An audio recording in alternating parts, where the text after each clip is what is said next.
most valuable commodity I know of is information. Wouldn't you agree?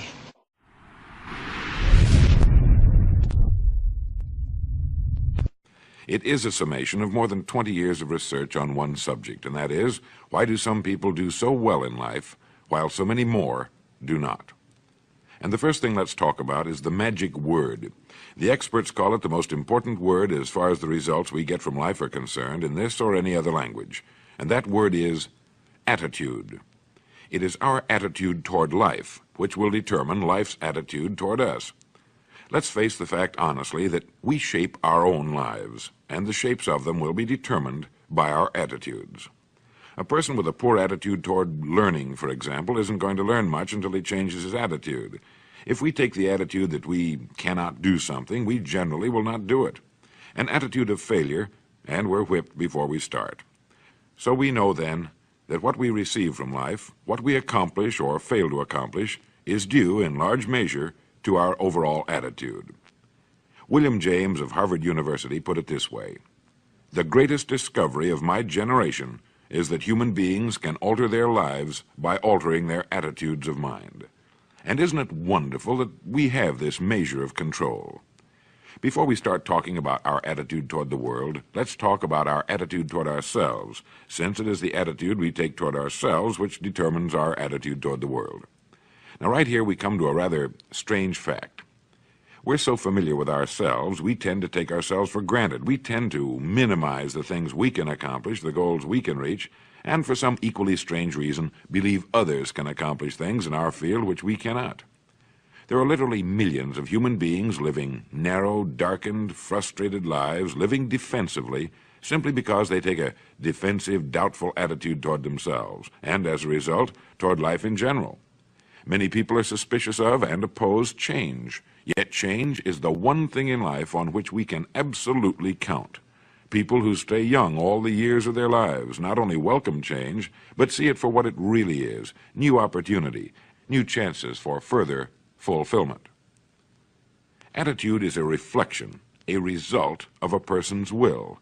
It is incalculably powerful. It can bring about marvelous results for us, but we need to train it patiently, day by day.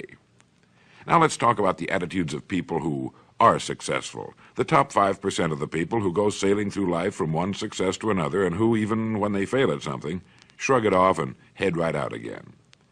No matter who the person is or what he does, men and women in sales, business executives, people in all the professions, wives and mothers, students, top people in the armed forces, public servants, men and women in the service of religion, working men and women in all fields of endeavor, wherever you find a person doing an outstanding job and getting outstanding results, you will find a person with the right kind of attitude. These people take the attitude toward themselves that they can accomplish what they set out to accomplish, that there's no good reason on earth why they can't be competent, successful. They have a healthy attitude toward themselves and, as a result, toward life and the things they want to accomplish. And because of this, they achieve some remarkable things, and they come to be called successful, outstanding, brilliant, lucky, and a lot of other things. They're quite frequently no more brilliant or outstanding than the majority of the people by whom they're surrounded. But they did develop the right attitude, and they found their accomplishments not too difficult, and many times surprisingly easy, simply because it seems that so few are really trying, really believe in themselves. Successful people come in all shapes and sizes and in widely varying degrees of intelligence, background, and so on. But they all have one thing in common. They expect more good out of life than bad. They expect to succeed more than they fail. If you want something worthwhile, take the attitude that there are a lot more reasons why you can have it than there are that you cannot, and set out to earn it. Go after it, work at it, ask for it, and 9 times out of 10, you'll get it. Our environment is really a mirror of our mental attitude. If we don't like our environment, we have to change our attitude first. Now, the world plays no favorites. It's impersonal. It doesn't care whether we change or not. Adopting a good, healthy attitude toward life doesn't affect the world and the people in it nearly as much as it affects us. It would be impossible to even estimate the number of jobs which have been lost, the number of promotions missed, the number of sales not made, the number of marriages ruined by poor attitudes.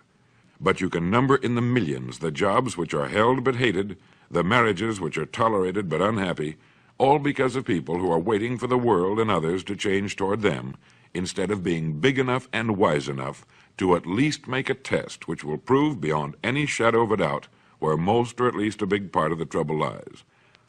Studies made of the lives of literally thousands of successful people have shown that they radiate confidence, assurance, they expect success, and they get success. You can spot these people by the way they walk, by the way they look and act. You can feel it about them when they enter a room. They may be short and fat, or tall and thin, or any combination in between, but they have about them the attitude of success.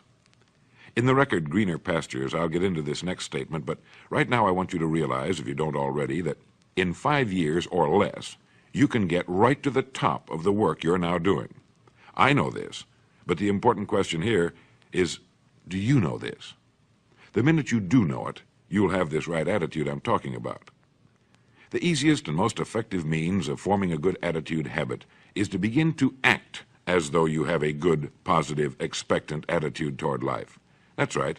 Begin right now to walk, act, and look as though you belong to this group. If you're already in the top 5%, you'll know what I mean. If you've never tried it, you'll be amazed at what happens. Actions trigger feelings, just as feelings trigger actions. Now, let me tell you of a little test you can make which will prove beyond any shadow of a doubt that a good attitude can change a person's life as dramatically as walking from a darkened room into the bright, clear light of day. Not long ago, I read a line which went, "Life is dull only to dull people." This is true, but it also could have read, "Life is interesting only to interesting people," or "Life is successful only to successful people." Now, what I'm trying to say is that you must first become, mentally, from an attitude standpoint, that which you wish to achieve. A famous restaurateur was being interviewed by a reporter who asked, "When did you become successful?" He replied, "I was successful when I was sleeping on park benches, because I knew what I wanted to do and that I would do it." In short, his attitude had been one of success, of expecting success, long before the material, the tangible rewards of success had been earned.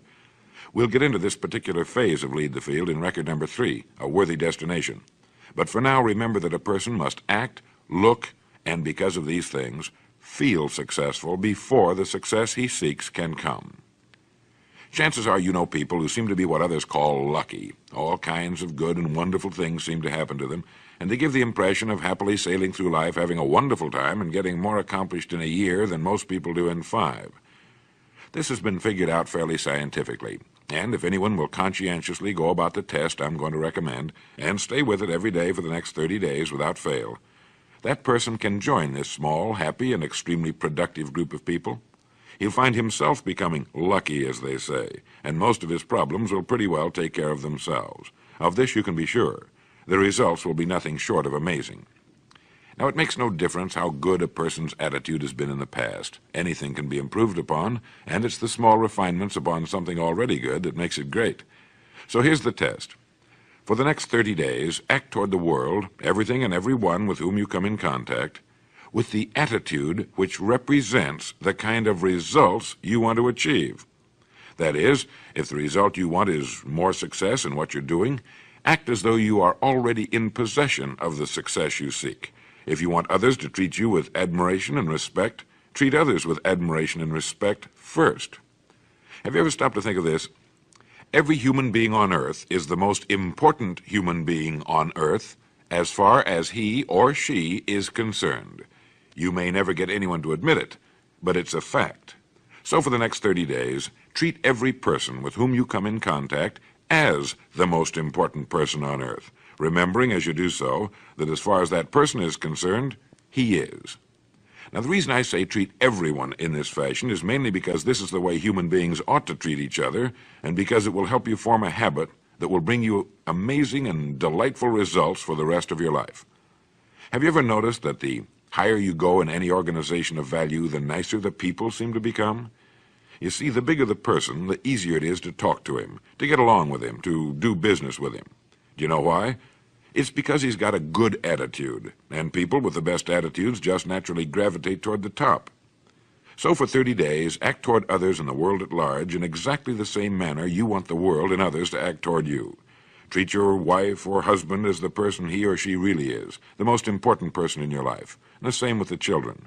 Carry out into the world each morning for 30 days the kind of attitude you would have if you were the most successful human being on earth.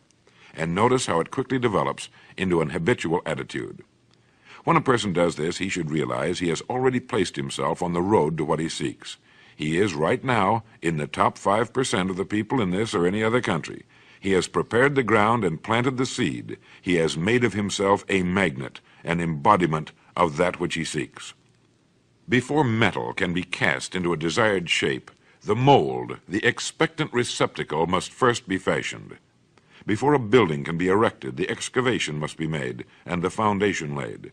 And before a person can achieve the kind of life he wants, he must become that kind of individual. He must think, act, talk, walk, and conduct himself in all of his affairs as would the person he wishes to become.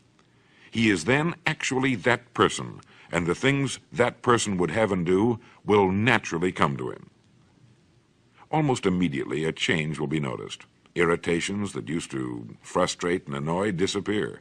When some less informed individual gives you a bad time, stay on the track. When someone cuts in front of you with his car or acts in any other manner that shows his ignorance and lack of courtesy, don't permit yourself to drop to his level. Pity him, for that's what he really deserves. That's the very group a person doesn't want to belong to, and if he acts like them, well, let's face it, he belongs with them. There's nothing in the world that men, women, and children want and need more than the feeling that they're important, that they're needed and respected. They will give their love, their affection, their respect, and their business to the person who fills this need.